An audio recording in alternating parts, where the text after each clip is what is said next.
Welcome back, guys and girls, to the channel Dice FS Academy. We are back again with another valuable content. So if you haven't subscribed to the channel, please make sure to hit the like button and subscribe. So today we'll be dealing on a topic that you are seeing right up here: 8 things you need to know to be a profitable trader. Now ask yourself, what do you think are the 8 things you need to be a profitable trader? Of course, this is it. I have outlined it here. This is what you need to be a profitable trader, of which the first one is market structure. For you to be a profitable trader, you need to understand market structure. Market structure in terms of trend. What is the trend? Trend identification. Whether are we in uptrend? Are we in uptrend? Or are we in downtrend? Structure identification. Are we in uptrend or are we in downtrend? This is what I mean by structure identification in terms of trend identification. Also, you ask yourself again, okay, if you know that we are in uptrend, the next question you should ask yourself is this: are we in impulsive phase or are we in correction phase? Of which, in an uptrend, we'll be seeing things like this. In uptrend, we are seeing things like this. In uptrend, we are seeing this as what?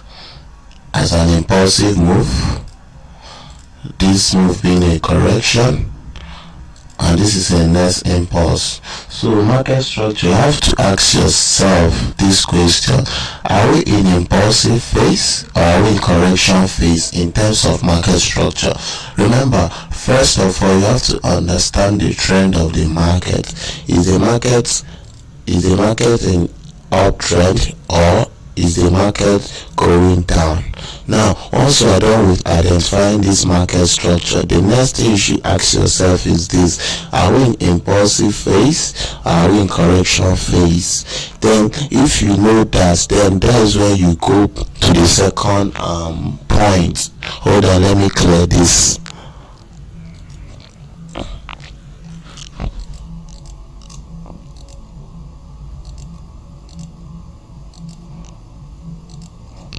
So after structure identification, the next thing you need to know is areas of support and resistance.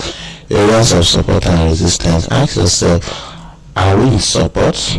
Are we in resistance? Remember, you've already found out that we are probably in uptrend or downtrend. Then ask yourself, are we in area of support, meaning for price to come back here to go up, or are we in area of resistance for price to go back here and drop down? Now, if you can identify these areas of support and resistance, this is the second aspect you need to know. Out of these 8 things you need to know as to be a profitable trader, you ask yourself, are we in support or are we in resistance?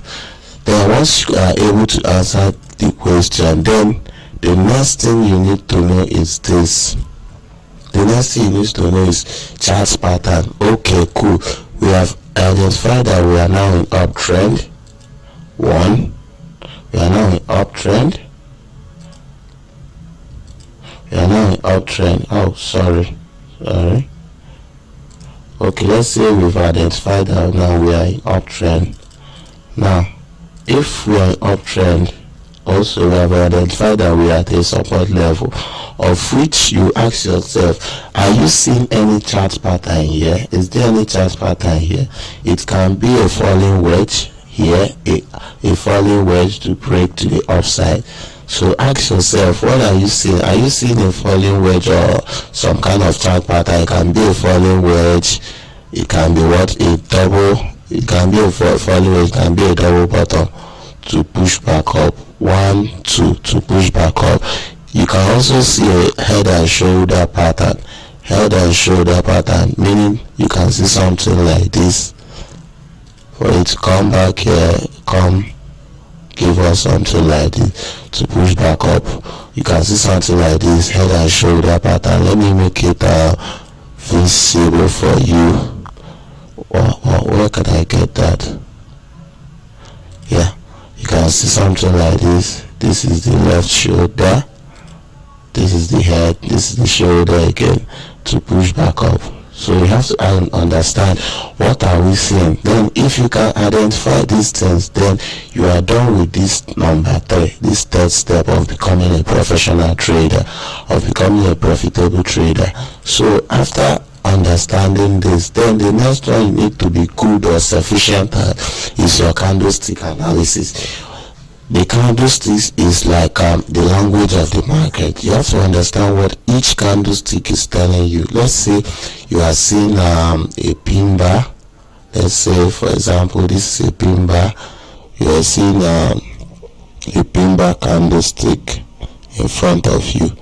So what is the pin bar candlestick trying to tell you? What is it trying to tell you? It's trying to tell you that probably price might be going up, or price might be going down. So you have to understand what the pattern, what the candlestick in front of you is saying. So remember, under this chart pattern, we have different chart pattern. Sorry, under this candlestick and chart pattern, we have different type. We have what I call the continuation, and the reversal pattern when it comes to candlestick and chart pattern. So you have to list out, let's say for here, this candlestick reversal pattern, you might see evening star, morning star, pin bar, bullish engulfing, bearish engulfing, all those kind of stuff. Then for chart pattern, we have a continuation pattern as a flag or falling wedge. Then you can still have a reversal pattern as a rising wedge or channel. Then after understanding this one, now remember we have talked about this. Now we are in the 5th point, which is your entry point. After understanding all this, okay, now you know that we are in uptrend. You've spot your area of support and resistance. Now you are seeing a candlestick or a pattern there. Now you ask yourself, how do you enter? Then knowing how to enter is another thing. Then the 6th one is risk management. I'll be doing a video explaining this risk management in detail, but risk management is all about how much of your portfolio are you ready to risk on this particular trade. How much of your portfolio can you risk on this trade here? Then that won't affect you even if the trade goes against you. Let's say you're anticipating a buy, probably you enter here because this is a previous level of support. You decided to go in long for it. It might go up here to give us a double bottom, come down, retest on it to break this level, this previous market structure, to break the market structure, then drop down. Yeah, this is what you might see. This is the last point it created, came back, broke it, retest on it, then we are dropping down. So you have to understand that risk management is very important. Risk management will be the one thing that will keep you going as a forex trader. Then the last one is your risk to reward ratio. What is risk to reward ratio? Risk to reward ratio, this is the distance. Wait, hold on, let me show you something. Risk to reward ratio, what's it?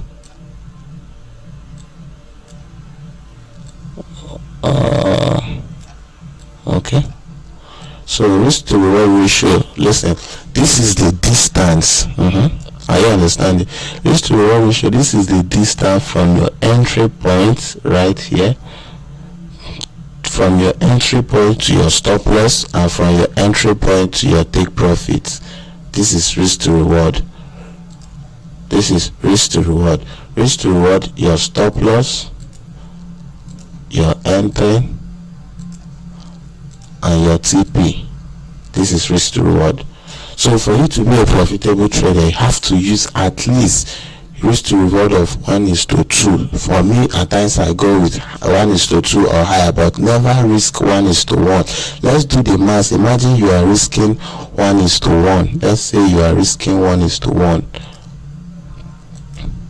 Let's say your plan says you should risk 1:1. Let's say you are risking 1:1 per trade. Let's say you are risking 1:1 with 30 pips stop loss, 30 pips stop loss, and TP is equals to 1:1, which is 30 pips. 30 pips as usual. 30 pips stop loss and 30 pips take profit. This is, and you traded 6 times. Let's say you traded 6 times with this risk to reward. Let's say you traded 6 times. Now you trading the 6 times. This is what happened. Let's say out of the 6 times you win 3 wins, then 3 losses. You win 3, you lost 3. Now this is what happened. Automatically this will cancel this. You have break even, no even profit. But at times you even it might end up coming to bite you a little bit. So that's why I teach people to go higher with risk to reward of 1:2. Let's say risk to reward of 1:2, you are risking 30 pips stop loss for a potential of 60 pips stop loss. Then you win 3, you lose 3. You are trading 6 times, you win 3, you lose 3. Now 30 pips times 3 is equivalent to 90 pips. You lose 90 pips. While here you make 60 times 3, 60, 60, 120, 180 pips. Here you are making 180 pips. So the difference of this will be your profit. You can see that with this you are able to put your portfolio in a very good position. This is how risk to reward works. So I would advise you to go for risk to reward of 1:2 or more. 1:2 or more will be better. Then another thing you should understand, the final step and the most important step is time frame correlation. If you want to be a successful trader, a profitable trader, you must know how to use your time frames correctly.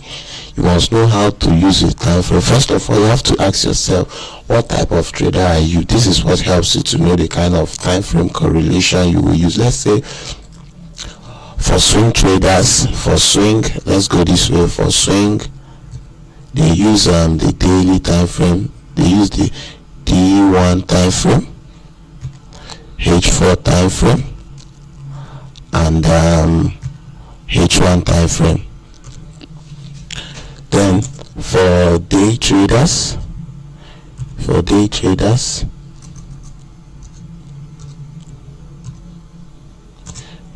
they can use the H4 time frame, the H1 time frame, and the M15 time frame. These are for day traders. Then for scalpers, they can use 2 time frames. Scalpers can use 2 time frame, which I'm going to show you now.